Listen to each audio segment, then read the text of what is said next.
Hi and welcome to what's probably going to be the last in this series. There's a lot to pack into this one, so let's jump back to past Kieran who can fill you in. As you can see, my face is pretty much back to normal. I mean, I can run through all of the usual exercises. So there's the, oh man, what order do they go in? Hold on. That's a big moth. So there is the eyebrow raise, which as you can see, I mean, that one is slightly higher, but I have full control here and have done for at least a week. I can close the right eye by itself. I can open my mouth normally. Although, I've got to be careful because currently got a throat sweetened. I forgot to take it out before I started recording. I should probably finish that before we carry on. Hold on. Smiling, you can see, works again. I look, you know, only as crazy as I did. Look at my screen. I only look as crazy as I did before this hit, rather than, you know, how it's been for the last couple of months. And the nostril flare. That should be the last time you ever have to look up my nostrils. The only thing that seems to be not quite fixed properly yet is blinking. So I'm going to try and get in close and keep us in focus. This eyelid kind of lags behind a bit. Purely for my own curiosity, I'm also going to film some blinking at 1000 frames per second, so mathematically I have a basis to see how laggy this eyelid is, which I think might be interesting, for me anyway. Welcome to the high-tech super grainy slow motion blinking observation lab, patent pending. This clip was shot at 1000 frames per second and I've got it playing back here at 25 frames per second. Obviously these are numbers that fit together nicely in a mathematical sense. So what we're going to do is move through the footage until we find the frame where my left eye fully closes. That one, I think. Then we put up a counter and play through until the right one is also fully closed. There, frame 30. So that works out nicely. My right eye is 31 thousandths of a second slower than my left one. Actually, we can crush that fraction a little and just say 300ths of a second. If they were Olympic sprinters, lefties just won the gold and righty might not even make it onto the podium.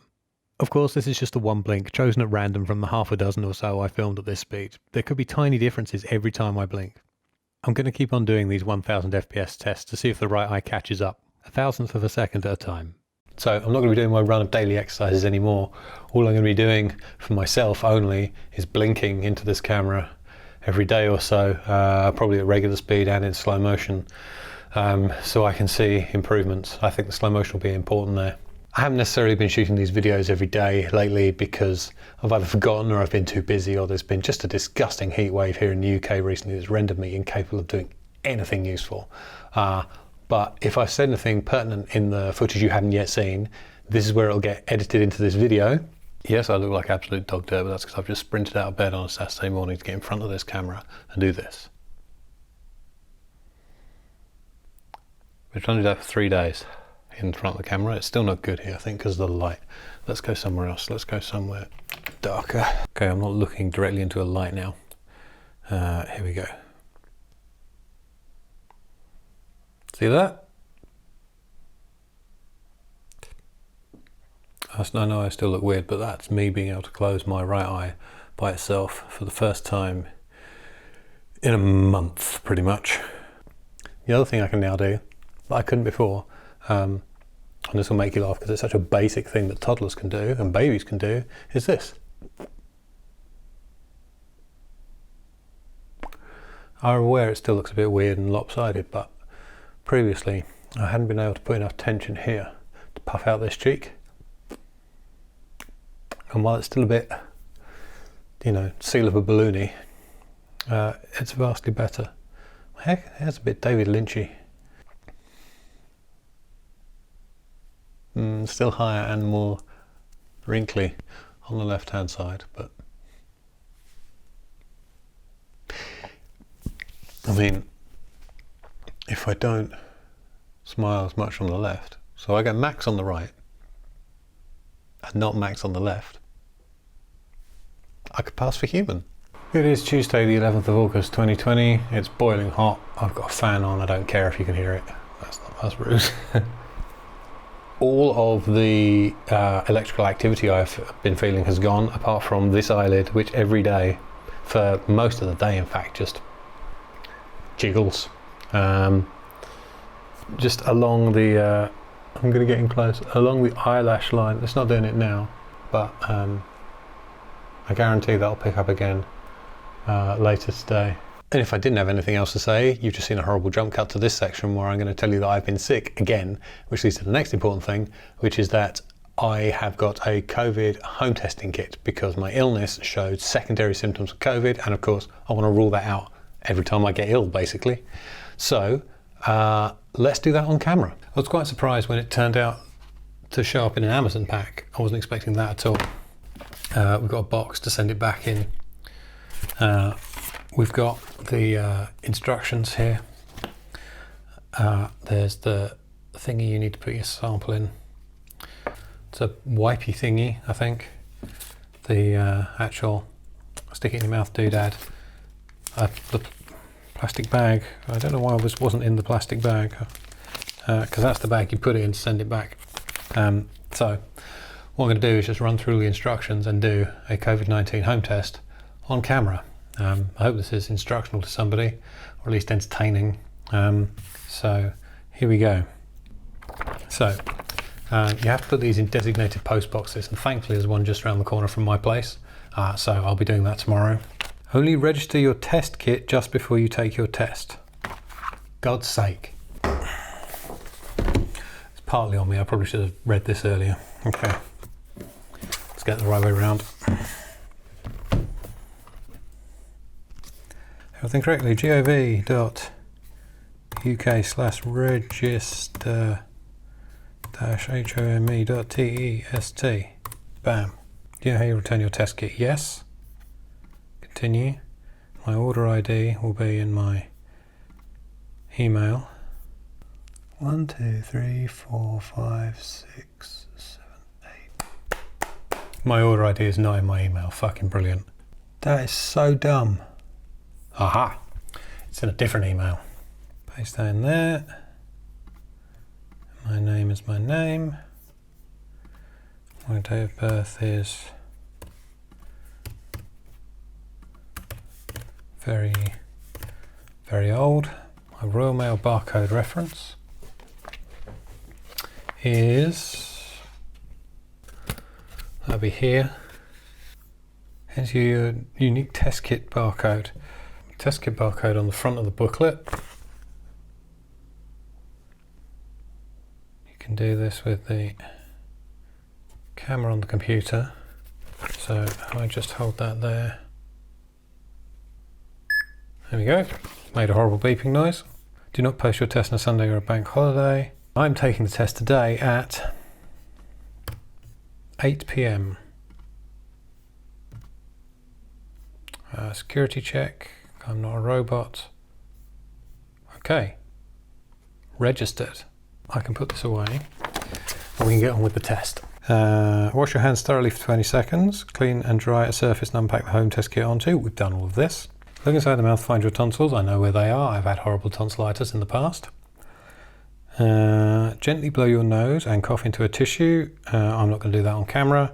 Wash your hands thoroughly for 20 seconds using soap and water so you don't contaminate the test kit. Great. I'll be back. I'm going to go and blow my nose and I'm going to wash my hands.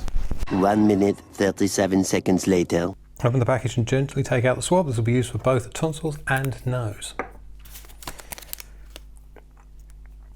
Important, do not touch your tongue, teeth, cheeks, gums or any other surfaces with the fabric tip of the swab. If it touches anything else, it may invalidate your sample. Holding the swab in your hand, open the mouth wide and gently rub the swab over both tonsils at the back of the throat for 10 seconds. You'll have to count for me. I'm going to read this out before waving it around in the air in between the processes. Put the same end of the same swab gently into the nostril about 1 inch until you feel some resistance. Rotate for 10 to 15 seconds and slowly remove it. If you have a piercing, use the other nostril. I don't have any nose piercings. It tells you open at this end. Right, you can see the inside of my mouth again. It's going to be horrible. Here we go.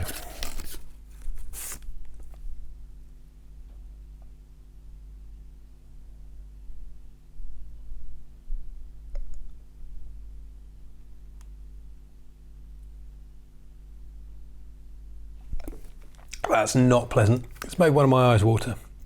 Now up the nose. Oh, there's resistance. Okay. Oh.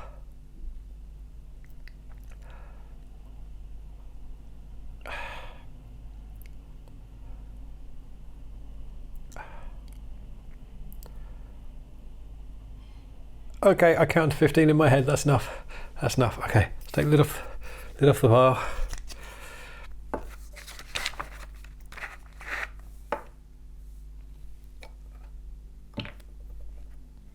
Put the thing in. Then you have to break it off, which doesn't want to break. Oh, it's pre-broken. Right, there we go. Lid goes on.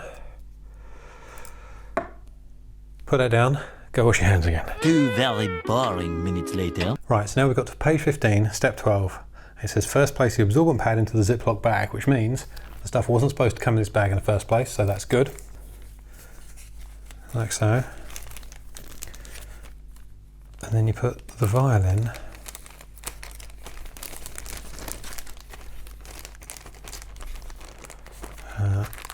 Squeeze the air out a bit and seal it up. There we are. Place the Ziploc bag in the biohazard bag and make sure the codes on the vial match the Why didn't you say that to start with? I don't know. Yes, they match. Good.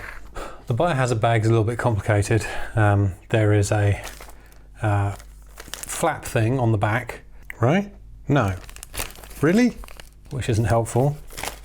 And then it's very hard to see along the top where you open it to start with. That is, nope, that's not right. There's instruction on how to close it, but none on how to open it. You get the idea. Ooh, I found the opening, okay.